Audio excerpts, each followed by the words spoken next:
नमस्कार दोस्तों, trading Titan में आपका स्वागत है। अगर आप देखेंगे आज मार्केट में क्या हुआ और क्या हमारा विश्लेषण सही हुआ या नहीं। मैंने बताया अगर मार्केट बड़ा गैप अप होने के बाद एक नेगेटिव सिनेरियो बन गया तो हम सेलिंग के लिए प्लान करते हैं। और मैंने ये भी बताया इसी लेवल तक आने के बाद ये रिटर्न कर सकते हैं। लेकिन मार्केट स्लो एंड स्टडी में 33,850 तक आया और उसके बाद एक प्राइस एक्शन बना। लेकिन इसके बाद यहाँ से हमको एक फ्रेश सेलिंग मोमेंटम को देखने मिला और यहाँ आके ये हाल्ट किया और ये हुआ दोस्तों मार्केट में।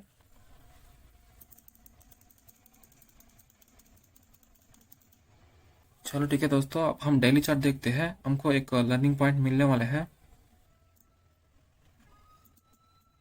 ध्यान से देखो दोस्तों, मैंने बताया ये एक इम्पोर्टेंट रेसिस्टेंस लेवल है और इसी लेवल के आसपास मार्केट गैप अप हुआ और उसके बाद एक अच्छा सेलिंग प्रेशर को देखने मिला और उसके बाद ये स्लो एंड स्टडी में नीचे आया और नीचे साइड एक सपोर्ट लेवल था। जब भी मार्केट नीचे आते तो सेलिंग फास्टली होते हैं। अगर ये इसके बीच में सस्टेन होते तो हम देख सकते हैं मार्केट ऊपर जाने के लिए कोशिश कर रहा है। यह है दोस्तों डेली चार्ट में। चलो दोस्तों, अब हम 15 मिनट्स में एनालिसिस करते हैं कि कल मार्केट में क्या हो सकते हैं और उसके लिए हमारा प्लानिंग क्या होना चाहिए। अगर मार्केट इसी लेवल के फ्लैट होने के बाद ये 33,770 के ऊपर सस्टेन होकर निकलते तो हम बाइंग के लिए प्लान कर सकते हैं। और एक पॉइंट ध्यान में रखना दोस्तों, यहाँ से हमको फ्रेश सेलिंग मोमेंटम को देखने मिला और इसके ऊपर सस्टेन होते तो हम एक अच्छा टारगेट ऊपर की साइड देख सकते हैं। हमारा टारगेट्स रहेगा 34,060 60 टू 90 तक के हम टारगेट देख सकते हैं। और उसके बाद यहाँ ये हाल्ट करना चाहिए। अगर यहाँ ये हाल्ट कर दिया तो हम एक अच्छा अपमूव के लिए प्लान कर सकते हैं।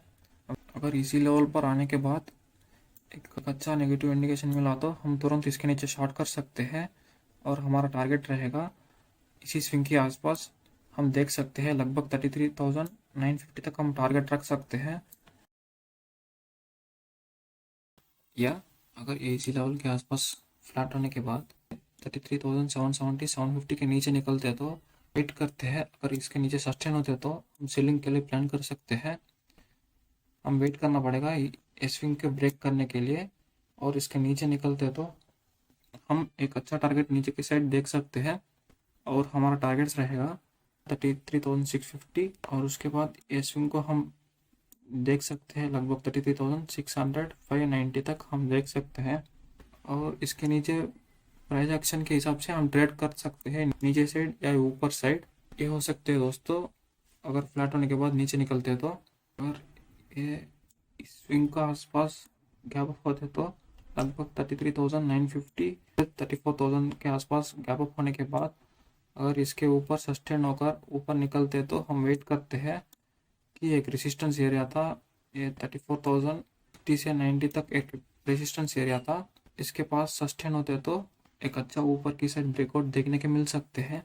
इसी फ्लो में इस स्विंग को भी ब्रेक करके सस्टेन होकर ऊपर निकलते तो हम एक अच्छा टारगेट लगभग हम एक गैप को भी फिल कर सकते हैं। लगभग 33,300 से 400 तक हम जा सकते हैं ऊपर की साइड। अगर इसी लेवल के आसपास गैप अप होने के बाद एक बड़ा नेगेटिव इंडिकेशन मिला तो हम तुरंत उसके नीचे शॉर्ट कर सकते हैं और फिर भी हम इसी लेवल तक आ सकते हैं, लगभग 33,030 तक आ सकते हैं क्योंकि एक रेजिस्टेंस एरिया था और एक सपोर्ट बन सकते हैं।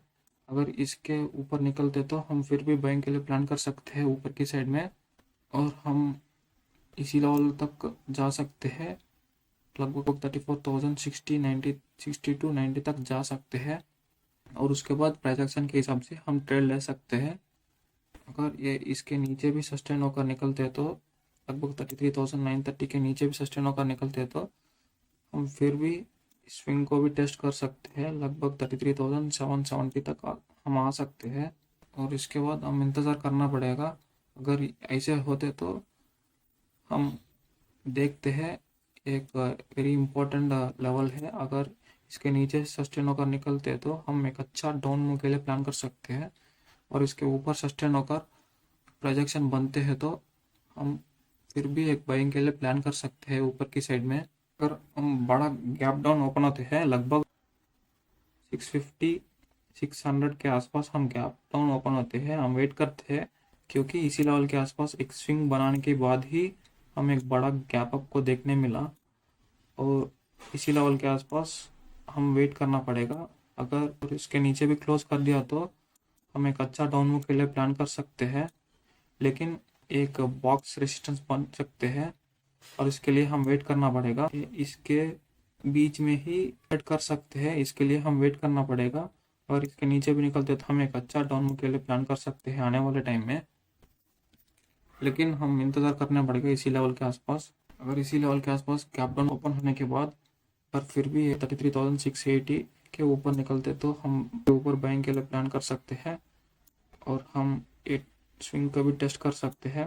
अगर ये इसके ऊपर भी लगभग 33,760 770 के ऊपर निकलते तो हम फिर भी इसी लेवल तक जा सकते हैं। और यह दोस्तों मेरा प्लानिंग।